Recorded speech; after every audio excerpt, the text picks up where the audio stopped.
It's someone who doesn't have the ability to think about anyone else's feelings, to have their own feelings. They are invested in getting what they want at any price.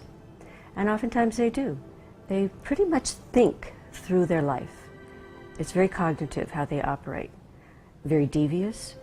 When you're sitting with a sociopath, you're entertained by the story, totally engulfed in it, enamored by it, shocked by most of the details. And when they leave, it's as though you've just had an empty hour. There's nothing that stays behind. They can be much more creative than the rest of us.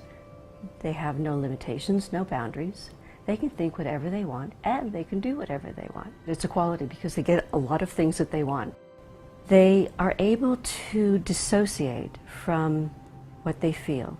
And dissociation is one of the psychoanalytic terms, which means that you have feelings and you have thoughts. And what you feel and what you think have very little to do with each other. And you can think about it as though they're two islands. Emotions, one island, and cognitions, the other island. And they're separated by a great deal of water. With the true sociopath, there's no boat that gets across and coming back and forth. There's nothing that is going to unite the two. They're that far apart.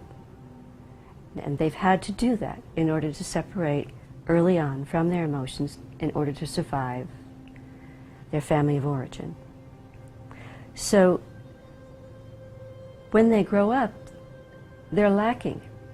They're lacking emotions. They know how to fake them, but they don't know how to feel them. They usually are extraordinarily distant from what they feel. I think that most pathologies are qualities. We all feel at different times that we're not liked, and we work very hard to make people like us, and we work very hard to be as intelligent as we can be and become as much as we can become. They can live in a fantasy because they make up their own world, and their fantasy is their reality. For most of us, we don't really think that way.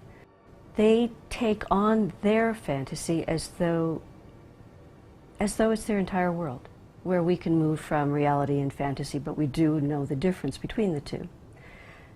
We can't really be creative unless we have the ability to fantasize. So in a way, that gives a sociopath an edge. You have to admire that. You have to admire what they go through and then what they become.